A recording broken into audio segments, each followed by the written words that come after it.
Adventures in time and space, told in future tense. Dimension X.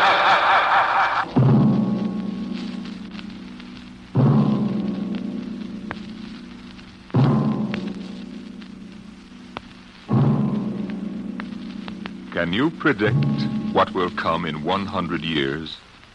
Or in 10? Or in the next minute? Some people think they can. Nuclear scientists, mathematicians, astronomers, biologists. They'll predict the shape of the future. Why? Because they make the future. Because they see beyond the known dimensions of time and space into the unknown. Dimension X. We go ahead now in time to 1965. We're on a vast concrete runway set in the desert of the Southwest. A giant metal ship stands before us, prow pointed for the stars. And in 5 minutes, the signal will flash, and it will tear up through the atmosphere to the outer limit. Attention. Attention. Clear field for takeoff. Clear field. 5 minutes, Steve. For takeoff. We're up, Charlie. I want to go over procedure again, Steve. Don't worry, I got it straight. You just make sure. Okay. I take her up on jets to 50,000, then I cut in the rocket. No lower, or your tail blast will burn out 3 counties. I climb 4 minutes on rockets, then start maneuver tests. Remember that, no more than 4 minutes. Right. This ship isn't like those strato-rockets you've been testing.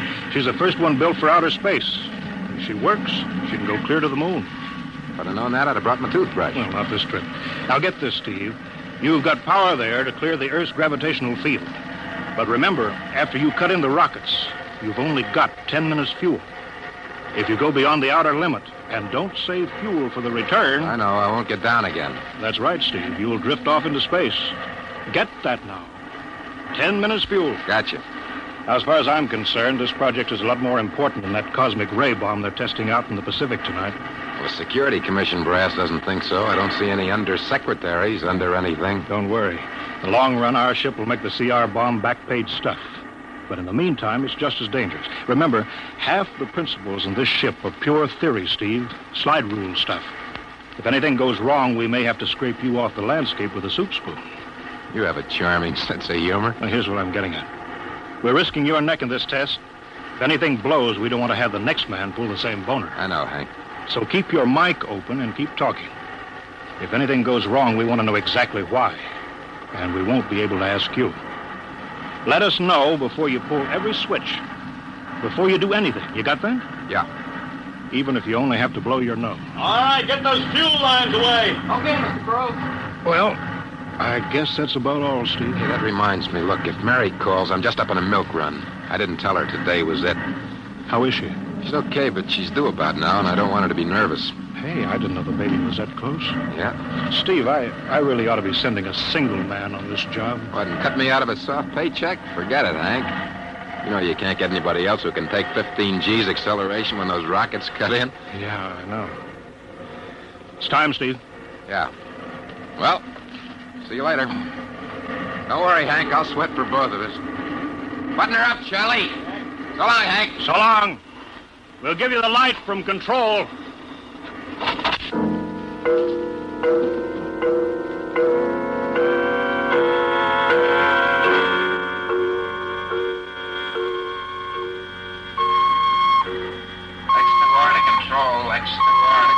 Are you there yet, Hank? Okay, Steve. Got you on the speaker. I'm ready to go. Mr. Hanson. Ready on radar, Sergeant? Mr. Hanson, you better see this. What is it, Elsie? Message center for Steve. Mrs. Weston just left for the hospital. What? Hello, Steve. Yeah. Stand by a minute. Shall we hold the takeoff, Mr. Hanson? What? Oh, yes. No, wait just a minute. It's too late now. You going to tell him? Maybe he's got enough to worry about. Hey, what's holding us up, Hank? Something on your mind? No, it's nothing, Steve. I just wanted to say good luck. Clear for takeoff, Charlie? Right. Okay. Give him the light.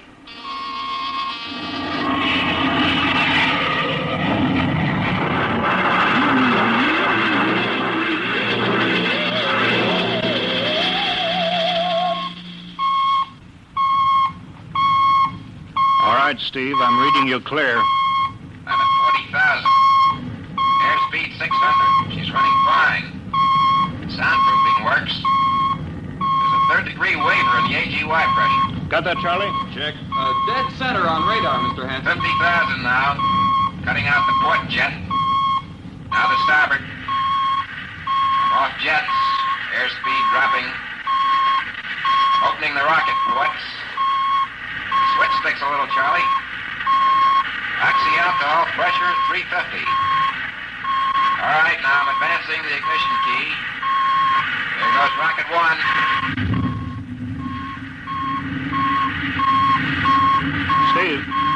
Steve, you all right? Yeah. Feels like somebody slugged me with a sledgehammer. Airspeed now 1,200. Here goes number two.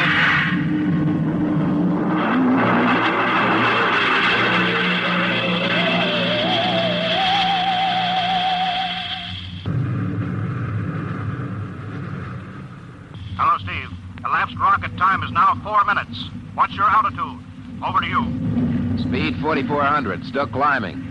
Altitude 297 miles. All right, you're at the outer limit. Level off for maneuver test. You've got exactly 6 minutes fuel left. Okay. Starting a 3-degree left bank. It's a little sluggish. There, it's all right now. There's a low vibration someplace. Maybe the cockpit hatch. Now I'm straightening out. 5 minutes fuel left. Now I'm starting a 3-degree... Hey! What's the matter? What's wrong? There's something up here. Something shining. What are you talking about? There's something above me, Hank. I'm going to chase it. Steve, you're at the outer limit now. I can see it plain now. Steve, don't go any higher. You've only got 4 minutes left. You've only got... Getting static. I can't hear you, Hank. It's dead ahead now. I'm going to make a pass at it. Get a good look. Hey, it's swerving to meet me. It's dead ahead now. It's dead ahead.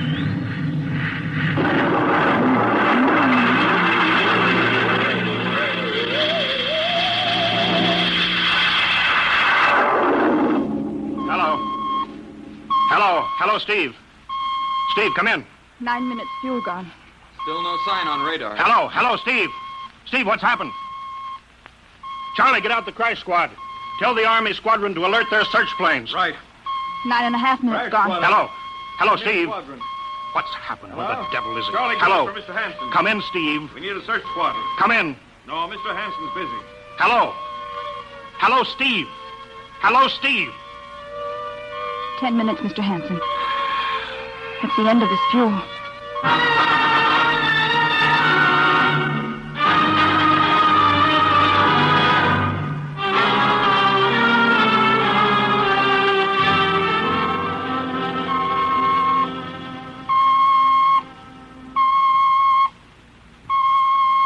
How long's it been now? 10 hours, Mr. Hanson. Nothing more on radar, Sergeant? Screen's blank. Colonel Corelli called in. Search planes are back. They didn't find anything. Should be some trace. Couldn't have bailed out, could he? You don't hit the silk at 4,400 miles an hour. Either went past the outer limit, ran out of fuel. Something blew, and we'll find the pieces scattered from here to the coast. Why does it have to be the best man? Always the best man. I'll get it. Charlie, Yes, I'll we've take it. got to That's figure out right. what was wrong. All right, I'll tell him. Something Right. must have Mr. blown. Hanson. Yeah. There's a message from Northside Hospital for Steve. Well, what is it? Mrs. Weston's fine. It's a boy. Thank you, Elsie. It's a boy, Charlie. Oh. Fine. It's a boy. He didn't even know she went to the hospital. How am I going to tell Mary that? Wasn't your fault, Mr. Hanson. Ship had to be tested. Yeah, we'll build another one, and some other flying fool will shoot past the outer limit into space. Oh, I'm getting old, Charlie. You can remember when I used to take them up myself. Now I've got to send other men. It's a job, Mr. Hanson. Now I'm afraid. Every time I hear a jet go off, I jump. Every time I have to send someone up in a new model, I start to sweat. Mr. Hanson. Yeah? I think there's something on the radar. No flights scheduled in, are there, Elsie? We have the whole day cleared. It's coming in behind us. Here it comes over the building. What crazy jockeys buzzing the field like that? Is that an Army plane, Charlie? I can't see. It's turning. Charlie, alert the field. I know that engine. It's Steve. That's impossible. Look, that's his ship. It can't be. Well, there's no other model like that. It's Steve, all right. He's coming in. Thank God. Thank God.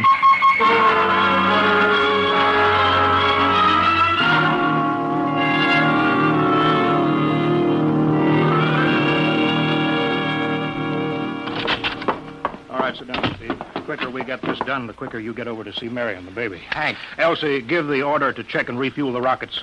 I don't want anybody in here till I get Steve's reports. Bury any calls. All right, let's have it. What the devil happened to you?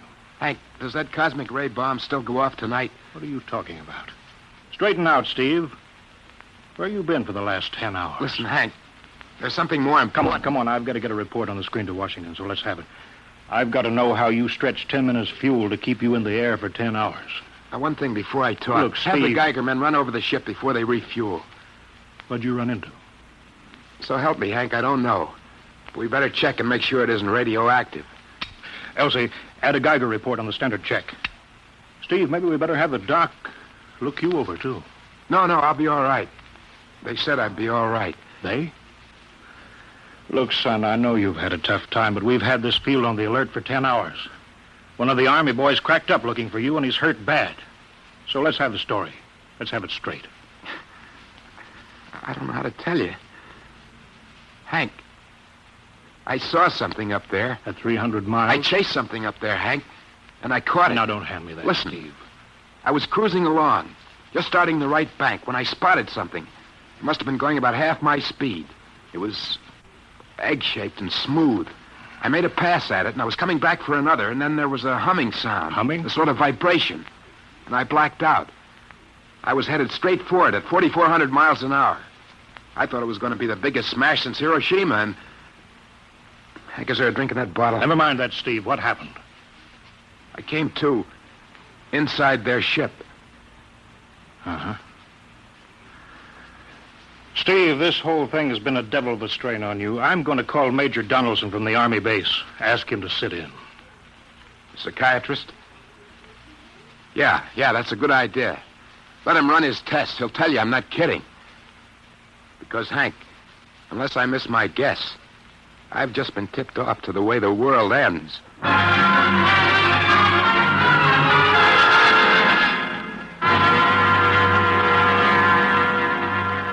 All right, Mr. Weston, suppose you continue your story. Yes, let's have it, Steve. You woke up inside the ship? Yes, and the place was jammed with machinery.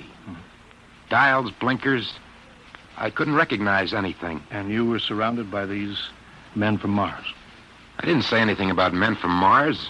I didn't even say they were men. I couldn't see them clearly. They were just there. Where did they come from, then?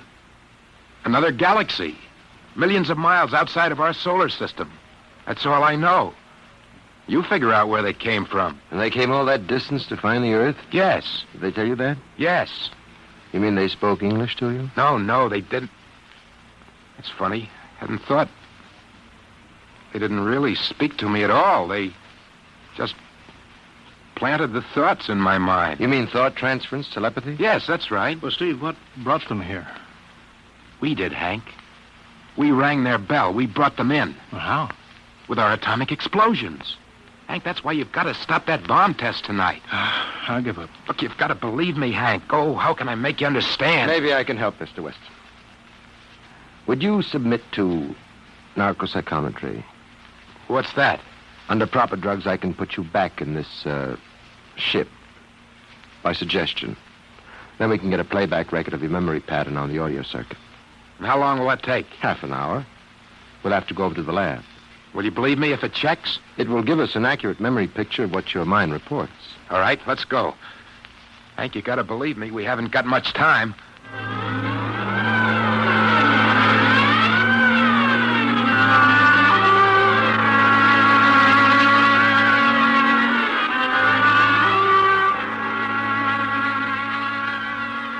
You should be getting drowsy now. Count backwards from 10. 10, 9, 8, 7, 6, 6.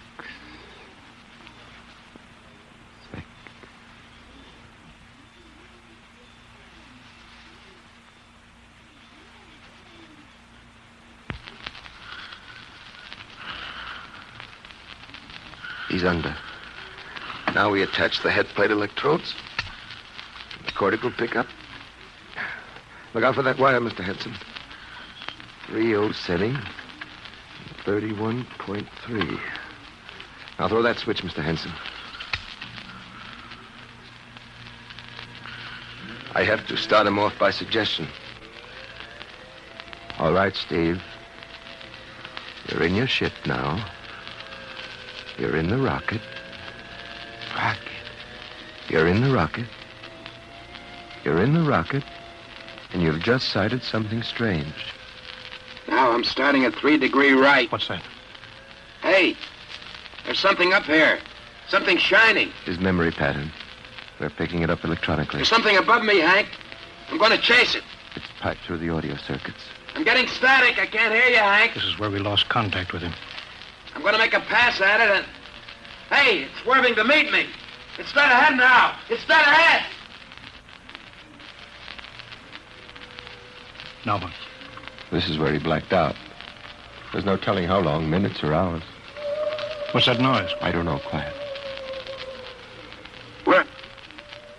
How did I get in here? What? Who are you? Is he seeing things?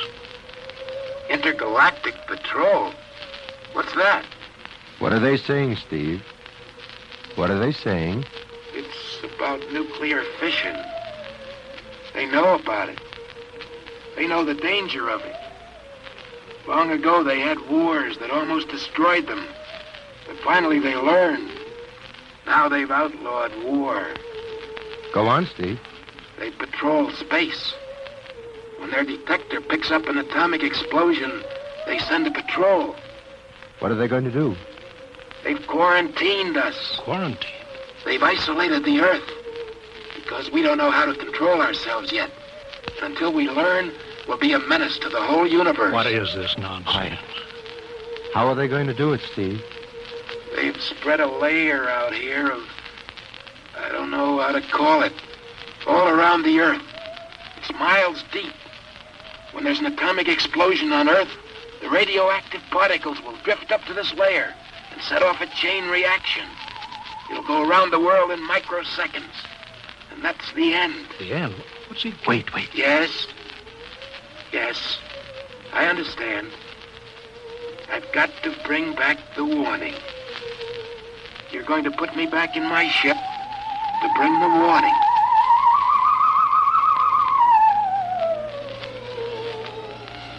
Now what? Blacked out again. I guess that's all. What does all that mean? It's what he remembers. You don't think that really happened? No. Narcopsychometry circuits produce what he remembers. It just means that Steve believes this happened. I don't like to see this. I've seen too many tough pilots snap. Steve is the best I've known. How bad do you think he is? Frankly, outside of the presence of this well-organized hallucination, there's no sign of unbalance. May not be too serious. If he had a more plausible story, I'd be inclined to believe him.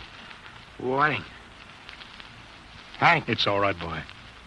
Did you hear it, Hank? You understand? Sure. We've been quarantined. Let me give you something to make you sleep, Steve. Don't you understand? They fixed it so that if we set off one more nuclear explosion, that'll be it. Of course. Don't roll your sleeve down. You don't believe me. Now, take it easy, Steve. But the test tonight. They're setting off the CR bomb. Hank, what time is it? 11:20. Well, it's scheduled for midnight. Hank, we gotta stop that bomb. Steve, let Donaldson give you the hypo. Hank, you've got to believe me. I saw them. I got the warning. If we touch off that bomb tonight, it'll be the biggest galactic 4th of July of all time. The whole Earth will go up like a Roman candle. April 10th, 1965, the end. Now, look, Steve, you better calm down. Don't you want to see Mary and the baby? You've got a new son, remember? Yeah, that's just it, Hank. I want to see my son. I want him to live. If that bomb goes off... Hank, we've got to stop them. Mr. Hanson, I think we'd better get over to the base hospital. Hank, you've got to believe Yeah, sure, Steve. Maybe there is something to it. Look, it's out of your hands. I'll put it in a report and shove it into Washington in the morning. In the morning? There isn't going to be any morning, Hank. Don't you understand? You've got to call Washington now. Get the head of the Security Commission and postpone that test. Now, you know I can't do that, Steve. My neck would be out a mile. Besides, this is 1965, not 45. 20 countries have atomic bombs now. What's the use of stopping just this one? The rest will keep right on popping them Well, then all. we'll have to call an international conference. Can't you understand, Hank? The first one that goes off finishes us at the end. They've given us the quarantine warning. Steve, I think you'd better go with us to the base hospital. Look, Steve, we can call up for a detail if we have to. All right. I'll go with you. You don't need a straitjacket. That's the way, Steve. You'll probably feel better by morning. Let's go.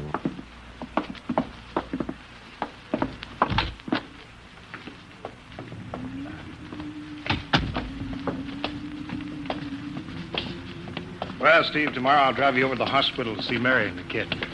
Sure. Look at the ship under the floodlights. Pretty, huh? You'll be flying her again soon, don't you worry. Yeah, I guess so. What you doing out in the line? They, refuel her? Yeah, we got Clausewitz coming in tomorrow from Denver for another test. Figure we give you a day off. That's good. That's fine. Steve, come back. Come on, Donaldson. Steve, wait. He's heading for the rocket. Look, there he goes up. That crazy fool. You can't get at him now. That covers armor glass. He's waving. Yeah, towards control. What's the radio? He means the radio. Come on. I should have gotten help. Oh, the radio's still hooked up here. Hello, Steve. Listen to me, Hank. You gotta call Washington now. Come out of that rocket, Steve. I'll call my men. And don't try anything, Hank. They've refueled the rocket for tomorrow. Take it easy, Steve. Listen, you know what'll happen when I fire the rocket tubes down here? Steve, don't. It'll burn out every building for 5 miles. All of us in one big blast. Steve, what do you want? You've got to stop that bomb. You got to call Washington right now. They won't believe me. You make that call or I cut in the rocket. Now, I mean it, Hank. Now, hook my screen to yours in parallel. I want to see exactly what you're doing. All right. Just don't fire those rockets. Get going, Hank. You got 12 minutes to make that call and stop that bomb. All right, I'm making the parallel hookup right now. Donaldson, you think he'll really blast? I don't know. Up to now, I'd almost say he was normal, but now he's liable to do anything, Hanson. Steve, there, you getting it on your screen? Yeah. Now, put that call through. All right. Operator, Visit screen to Washington. the Visa-screen circuits are busy, sir. If you'll try again in half an hour. This is Security Commission priority. Break in, get me a line. Yes, sir. Just a moment, please. 10 minutes, Hank. Listen, Steve, I'm trying. We're ready to take your call, sir. Washington, Security Commission 3. This is urgent. I want Undersecretary Herbert Ames. Washington 3. 1 moment, please. Hurry, will you? 1 moment, please. What time is it, Donaldson? 11:51. Do you think he'll fire those rockets? He might. Washington, Visit screen 3. Mr. Herbert Ames, please. that is a coded exchange. I cannot accept your call without clearance. Get it through, Hank. Listen, Washington, put it through. This is Mr. Hanson at San Marco Air Base. This is a priority call. I'm coded. 1 moment, please. I will check your code number. Get that through, Hank, or that bomb goes off at 12. Will you be reasonable, Steve? Your call has cleared, San Marco. Washington, visit screen 3. Herbert Ames, please. Security Commission Ames. Listen, Ames. Hello, Hanson. Ames, you got to get me to the chief. Are you kidding? He's at the test control room. Yes, I know, but get him for me. What's up? You look lousy. Or is it a bad circuit? There's no time. I've got to get him before the test. It's about the CR bomb. I can't take that responsibility. Get that through, Hank, or I blast. Hey, what's going on there? Ames, my project has a high enough rating. This is a priority A call. What? Well, okay, it's your neck. I'll try to get him for you. He's in the control room, so you'll have to switch off your screen and speaker and go on earphones. Too much going on in there. Security ruling. You hear that, Steve? I've got to cut the incoming screen. All right, but don't try anything. 8 minutes, Hank. Hello. What? You got him, Hank? Yes. This is Hanson at San Marco. No, sir. Priority A request to cancel the bomb test. No, I'm serious. This is deadly serious. We sent the X-2 JTR up today to the outer limit. We uncovered evidence. Yes, on the automatic instruments. What's that? No possible chain reaction. No, I can't tell you the whole story. There isn't time here. Yes. I'll bring the readings into Washington in the morning. You've got to postpone the test till you see them. Look, I've worked on contracts for the commission for 10 years. Yes, I have complete confidence in my information. You can record that. All right, I'll call you back immediately. Bye. Hank? He's agreed to cancel, Steve. The bomb won't go off. All right, boy. You can come down out of that ship.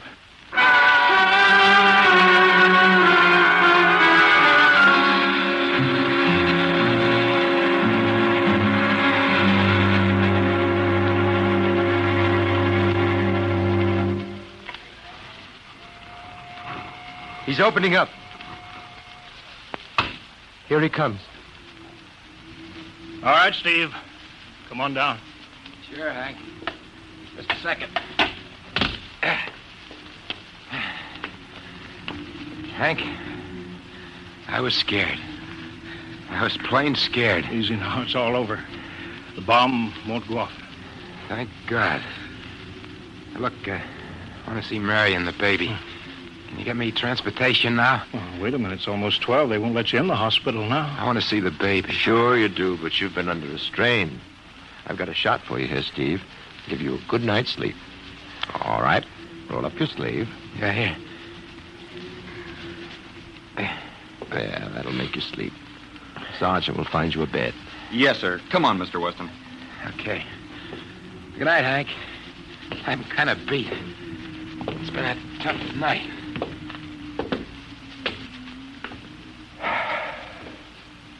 It sure has. I thought for a minute he was going to blast those rockets and send us all to Kingdom Come. Yeah. Quite a stunt getting the ray bomb test called off. It isn't called off. But the chief said... Ames couldn't get the chief. I was talking to a dead circuit. Bomb goes off in a couple of minutes. Oh.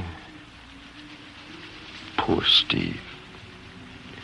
He was one of the best. He was the best. 1 in 10 million. Some story of his, poor guy. For a while, he almost had me believing that quarantine. That's a very common delusion. End of the world. Yeah, I suppose so. It's a nice night.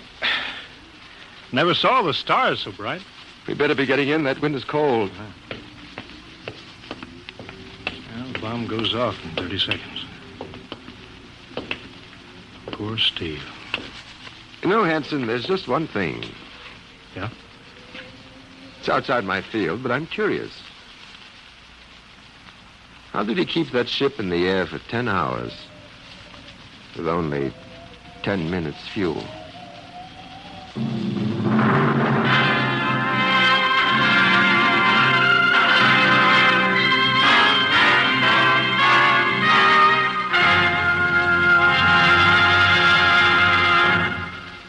You have just heard The Outer Limit by Graham Dorr, an adventure in time, space, and the unknown Dimension X.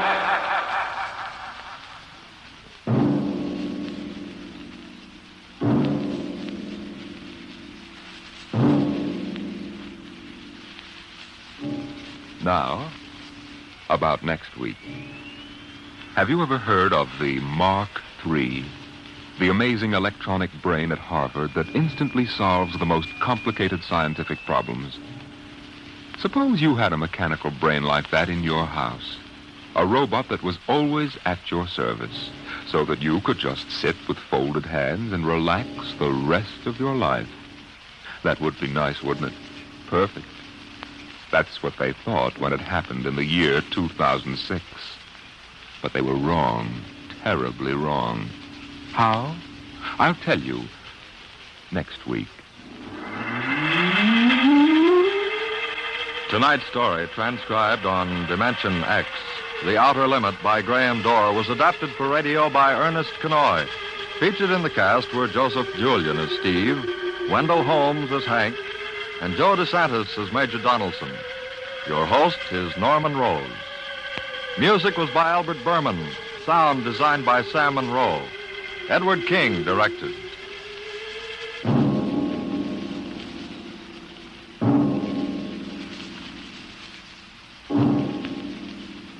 Tomorrow, here's Sam Spade. Now it's Truth or Consequences on NBC.